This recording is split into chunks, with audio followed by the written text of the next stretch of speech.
শুভ সকালের শুভেচ্ছা জানাচ্ছি আমার দর্শক বন্ধুদের।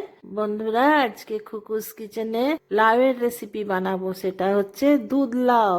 বন্ধুরা, আজকে একটা সুন্দর একটা রেসিপি দেখাবো, দুধ লাউ। চলুন বন্ধুরা, আমি লাউটাকে ঝিরি করে কেটে নিয়ে আসছি। লাউটা আমি ধুয়ে নিয়েছি, প্রথমে ডেকচি রেডি করেই রেখেছি।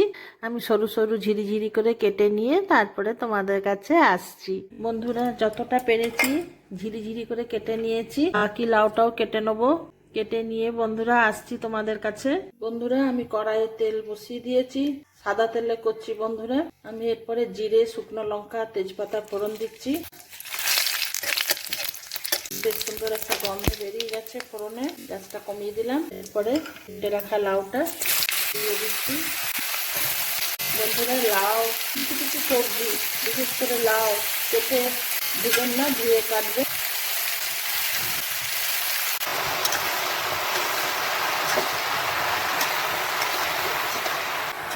সবজির অনুপাতে বন্ধুরা আমি নুনটা দিয়ে দিচ্ছি। নুনটা একটু খেয়াল করে দেবেন, খুব বেশি নুন দিলে ভালো লাগবে না, কারণ এমনিতে লাউটা তো অনেক কমে যাবে, তারপরে দুধ দিয়ে রান্না করা হবে, তো যার জন্য একটু মিষ্টি মিষ্টি হবে। আচ্ছা, আমি চিনি দিচ্ছি, যদি দরকার পড়ে পরে আবার তখন দেব। এরপরে আমি ঢাকা দিয়ে রেখে দেবো। ভালো করে লাউটার থেকে জলও বেরিয়ে যাবে, লাউটা সেদ্ধও হয়ে যাবে। আমি ঢাকা দিয়ে দিচ্ছি, ঢাকা খুলছি। অনেকটাই কমে গেছে, জলও বেরিয়েছে, আর একটু কমে যাবে বন্ধুরা, এখনো অনেকটা জল রয়েছে। স্টিমটাতে আপনারা দেখতে পাচ্ছেন কিনা জানি না, এখনো অনেকটা জল রয়েছে, আর একটু কমে যাক, তারপরে আসছি। রান্না একটা আর্ট বন্ধুরা, খুব একটা যে তাড়াহুড়ো করে নিলে তো হবে না।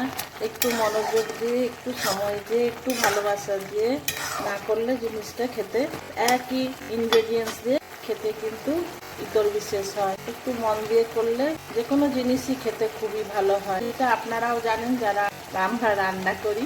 অনেকটাই কমে গেছে, এরপরে আমি গ্যাসটা কমিয়ে দুধটা দিচ্ছি। গ্যাস কমিয়ে দিলাম, দুধটা জাল দিয়ে আছে, দুধটা ঘন করা আছে বন্ধুরা। আমি এবার দুধটা দিয়ে দিচ্ছি। এরপরে এই দুধটাও আস্তে আস্তে করে শুকাবে। ওই যে বন্ধুরা বললাম যে তাড়াহুড়ো করে করলে হবে না, কিছু জিনিস একটু ধীরে সুস্থে করতে হয়। তাড়াতাড়ি জল ঢেলে দিলে রান্নাটা তাড়াতাড়ি কমপ্লিট হবে না, খেতে বিস্বাদ হবে। অনেক সময় কেটে যায় দুধ দিলে, ভয় পাচ্ছিলাম।